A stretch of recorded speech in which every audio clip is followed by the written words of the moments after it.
Fala galerinha, mais uma aulinha de Química. Meu nome é Fernanda Cordeiro, professora do Cefet, e hoje eu trouxe uma aula maneira de eletroquímica. É o iniciozinho, a gente vai definir o que é eletroquímica e falar um pouquinho de pilha, tá bom? Mas a aula está dividida em 4 partes, então vamos lá que tem coisa pra gente discutir. Bom, primeiro, todo mundo, assim, no cotidiano acha que pilha é só esse negocinho que tá mostrando aí na sua telinha, e não é não, tá? A gente vai ver que, na verdade, pilha é uma coisa muito mais abrangente. Como definição, a gente não vai definir pilha primeiro, a gente vai definir eletroquímica, que é uma reação química que está ligado diretamente à doação ou à recepção de elétrons, e dependendo dessa reação, ela pode ser espontânea ou não espontânea. Então, a gente vai classificar a eletroquímica em 2 partes. Primeiro, uma reação espontânea, onde uma energia química gera energia elétrica. E aí eu vou chamar de pilha ou célula galvânica. E a eletrólise é quando eu tenho uma reação que não é espontânea, e aí eu vou ter energia elétrica que vai gerar energia química. E elas se interconvertem. Eu tenho energia química que pode se transformar em elétrica em energia química, e aí a gente vai ter esses processos, muitas das vezes reversíveis. Todos eles de oxirredução, todos eles demandam liberação de elétrons, recebimento de elétrons, todos eles, tá? Pra gente dar aquela relembrada rápida, o que é redução? Quando um elemento se reduz, ele ganha elétrons e o NOx dele cai. O que é oxidação? Um elemento que doa elétron e o NOx dele eleva, o NOx dele sobe. E aí, cuidado com isso aqui, tá? Redutor pode ser agente redutor, poder redutor. A ideia é alguém que tem a capacidade de reduzir outro.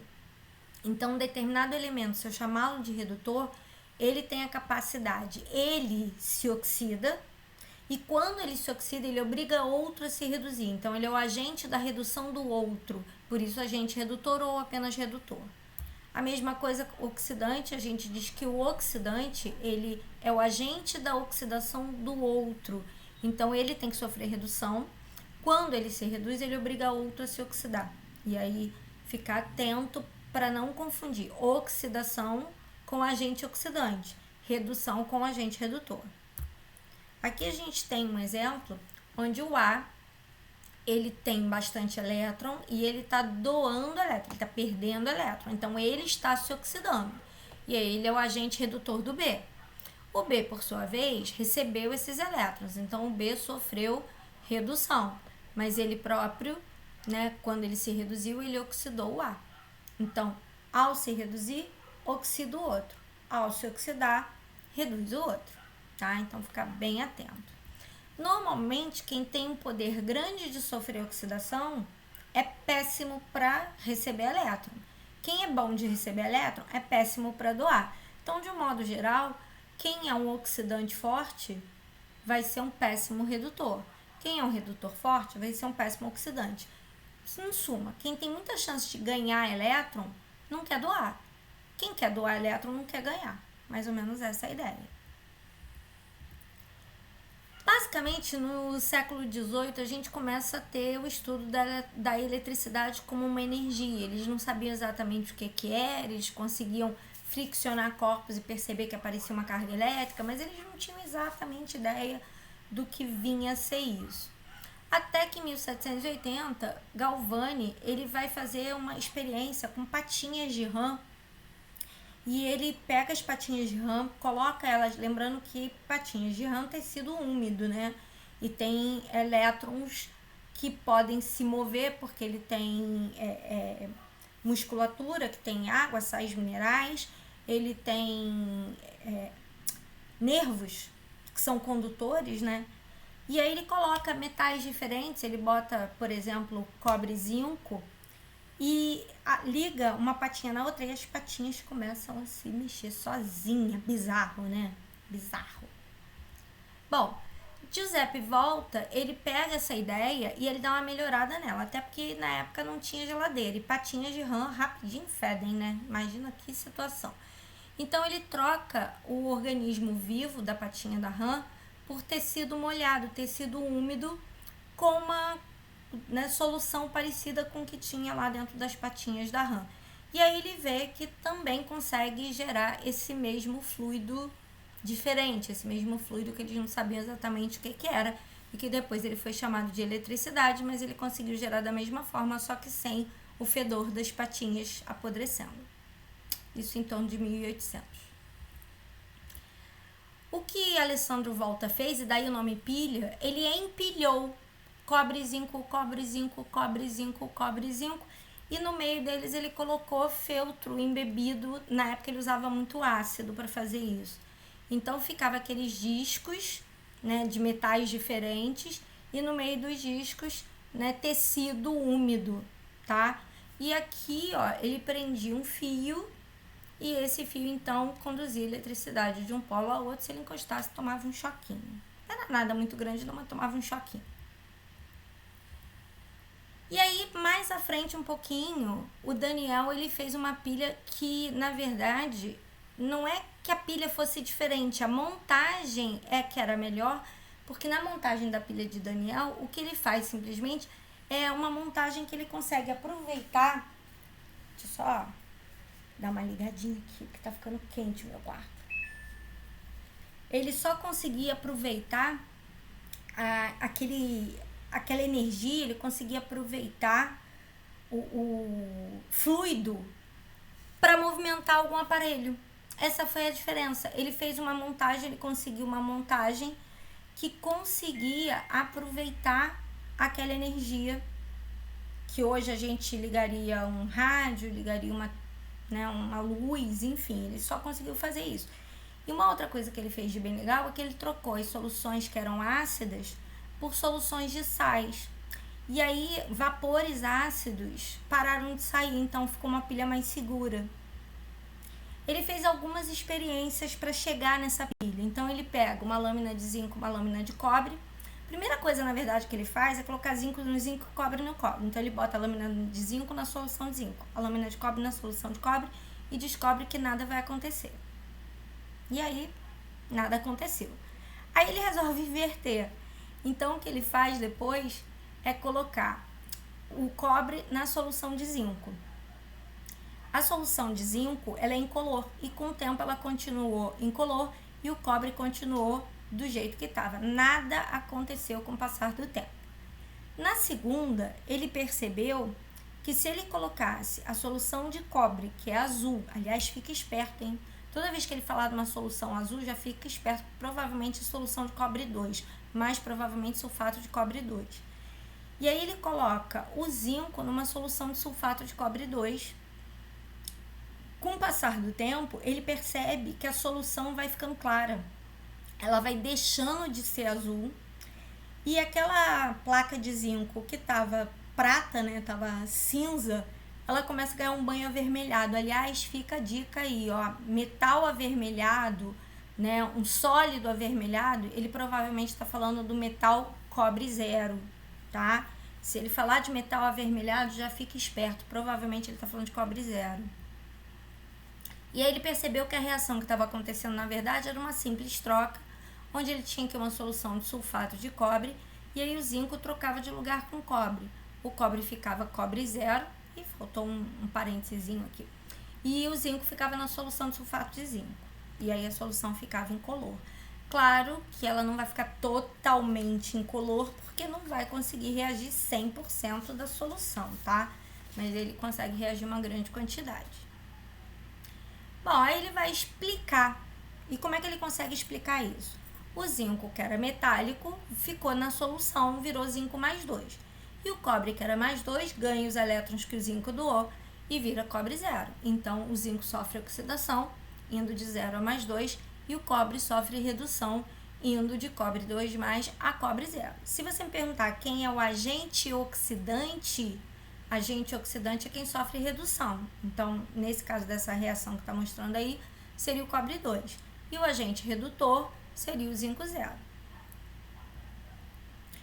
Bom, aí ele vai tirar as conclusões, né? Que o cobre tem maior capacidade de receber elétron que o zinco. Então, o cobre conseguiu reduzir e o zinco 2 mais não. Mas o zinco zero, porque aí tem diferença de espécie, tá? Cobre 2 mais é o que está na solução. Zinco 2 mais é o que estava na solução incolor.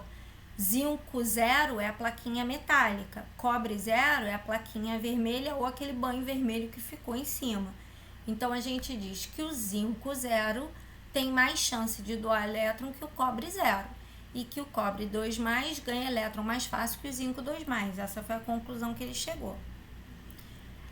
Todos os íons têm uma capacidade maior ou menor de ganhar, de perder elétron. Isso vai depender das características dele, tá? Metais que mais doam elétron, que doam elétron com mais facilidade, são da 1A e da 2A.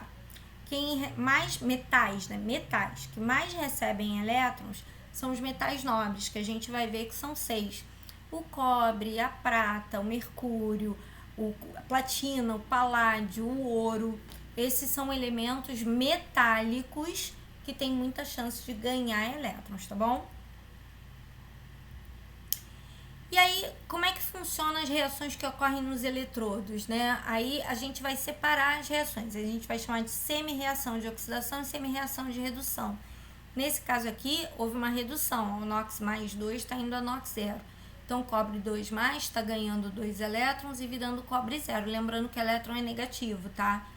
Isso ocorre no cátodo. Gente, grava isso porque isso vai ser super importante. Toda redução ocorre no cátodo, tá? Toda redução ocorre no cátodo. E a gente vai dizer na pilha que o polo é positivo. Depois isso vai fazer sentido para vocês. E o zinco, que era zinco 0, virou zinco mais 2, doando elétrons. Isso foi uma oxidação, também grava isso. Toda oxidação ocorre no anodo e depois vai fazer sentido, a gente vai chamar esse polo de negativo. Depois na montagem você vai ver o porquê que um polo é positivo e o outro é negativo. Mas não pode esquecer que o número de elétrons doados precisa ser igual ao número de elétrons recebidos. Nesse caso aqui já tá, ó. 2 elétrons doados, 2 elétrons recebidos, belezinha. E aí, na hora de fazer a reação global, a gente corta os elétrons e essa fica sendo a reação final. Foi o que efetivamente aconteceu. Então, cobre 2+ foi a cobre 0, zinco 0 foi a zinco 2+.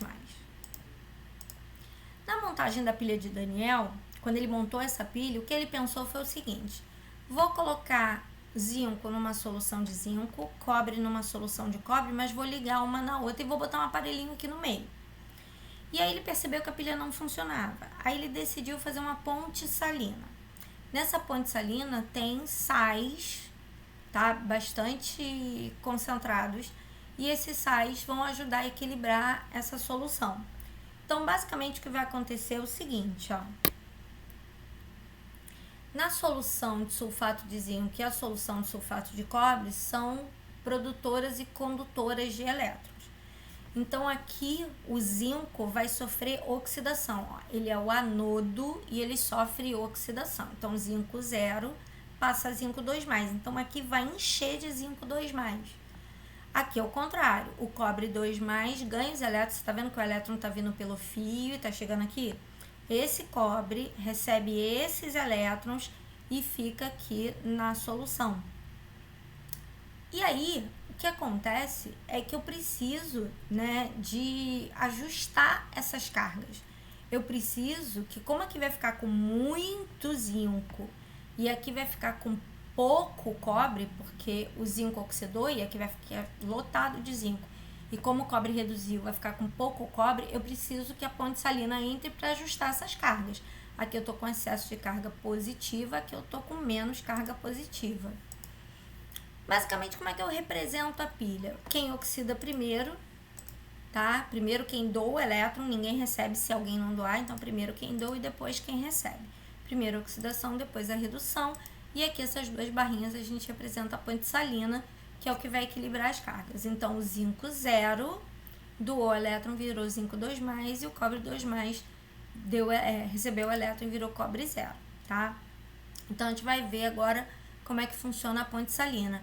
Ela vai fornecer cátions e ânions que não reagem nem de um lado e nem do outro, só para equilibrar as cargas. Então, vamos analisar aqui, ó. O zinco aqui, como eu falei, vai oxidar. Então, aqui vai entupir de zinco. Aqui vai ficar lotado de zinco. Tá vendo que ele tá perdendo? Aqui a placa, ela tá entrando em corrosão. Olha como é que ela era inicialmente, tá vendo? Ela era assim. Com o passar do tempo, ela vai afinando, afinando, afinando. Cadê todo o zinco que tava aqui? Foi para a solução. Como aqui fica com muita carga positiva, o que a ponte salina faz? aqui tem cátion e um ânion. Os ânions que tiverem aqui, por acaso aqui é cloro, mas qualquer ânion que tiver aqui desce para equilibrar as cargas desse lado, porque tá sobrando carga positiva aqui, parte do zinco que era metal virou zinco 2+. E aqui, parte do cobre que tá aqui, uma quantidade de cobre que tá aqui, ele acaba se depositando. Então, tá vendo que enquanto aqui tá perdendo o zinco, aqui tá ganhando o cobre, aí você vê que a plaquinha de cobre era assim, ela ficou mais gordinha, dá pra ver que ela engordou mais. Ela ganhou cobre, porque o cobre que era da solução veio para a plaquinha. E aí aqui começa a ficar com pouca carga positiva. Então começa a descer carga positiva para repor a carga que acabou. Os elétrons vêm pelo fio. Aqui tem um voltímetro, podia ser um aparelhinho que tá ligado. Então os elétrons vêm pelo fio e aí o circuito fecha. O zinco sofreu oxidação, é o nosso anodo, e aqui sofreu redução, é o cátodo. Por que aqui é polo negativo e polo positivo? Porque eu falei que eu ia explicar, né? Isso é um processo espontâneo, tá? Quem doa elétron é porque tem muito elétron. Se tem muito elétron, tem muita carga negativa. Então, aqui tá rico em cargas negativas. E espontaneamente, o elétron não seria atraído por uma carga contrária, opostos se atraem. Se o elétron tá vindo daqui para cá, é porque ele tá sendo atraído, né, para um polo que é o contrário dele. Se o elétron é negativo, ele está sendo atraído para um polo positivo. Aqui uma outra forma da ponte salina funcionar, às vezes a gente pode ter também os íons, atravessando os íons das próprias soluções, tá? Atravessando aqui. Então, como aqui fica com excesso de zinco, ele pode acabar subindo aqui. Como aqui fica com excesso de sulfato, já que o cobre deixou de existir, né? Como cobre 2+, virou cobre 0. Fica com excesso de sulfato, pode ser que o sulfato suba aqui. Aqui é uma ponte salina real, só que ela tá de cabeça para baixo para não vazar, né? Aqui tá cheio de uma solução cheia de íons que podem fazer os íons positivo e negativo descer, positivo de um lado e negativo do outro, para equilibrar as cargas. Aqui é uma outra montagem da pilha, só que não tem a ponte salina, ela tem uma membrana e essa membrana permite a passagem dos íons. Então, se aqui começa a ter muito zinco, carga negativa começa a atravessar para cá. Aqui começa a ter muito ânion, carga positiva começa a atravessar para cá. Então, essa membrana, ela consegue permitir a passagem de íon de um lado para o outro. Aí não precisa da ponte salina. Mas essa membrana é meio carinha, e por isso que a gente costuma usar a ponte salina, que é mais barata. Aqui a gente tem um outro exemplo, né? Cobre e prata. Aqui eu tenho um fio de cobre e uma solução de prata que é incolor. Com o passar do tempo, o que acontece? O cobre sofre oxidação, vai para a solução, aquilo que eu falei, solução azul, provavelmente uma solução de cobre 2. E aqui ficou cheio de prata agregado, tá vendo? Aqui é o início do processo, a solução ainda tá clarinha, aí vai aumentando a quantidade de prata até que fica cheio de prata e aqui a solução fica azulzinha. Então, o cobre que estava aqui foi para a solução e a prata que estava na solução se depositou. O cobre que era 0 virou cobre 2+, a prata que era +1 virou prata 0. Aqui outro exemplo, a gente tem aqui sulfato de cobre, como eu falei, azulzinho, né? E um prego de ferro. O que vai acontecer? O ferro vai oxidar e vai para a solução, e a solução de ferro é amarelinha. Então, essa solução aqui de sulfato de ferro é amarela. Então, o ferro que estava aqui oxida, vai para a solução, e parte do cobre que estava aqui se depositou aqui. Você viu que o prego ficou vermelho? O prego aqui está até de cabeça para baixo, aqui é a pontinha dele, ó. Aqui é a cabeça, aqui é a pontinha dele. E o prego que era prata, né, num tom acinzentado, ele ficou vermelho, tá? Então, o ferro sofreu oxidação e foi para a solução. E a prata que estava na solução, o cobre que estava na solução se depositou em cima do prego e fez o prego ficar vermelhinho, que é característica do cobre, tá bom? Galera, essa é só a primeira parte, ainda tem mais 3 partes. Então, aguardo vocês para as outras partes. Espero que vocês tenham gostado dessa. Qualquer dúvida, qualquer comentário, deixa lá que eu vou tirar todas as suas dúvidas, tá bom? Beijo, até a próxima!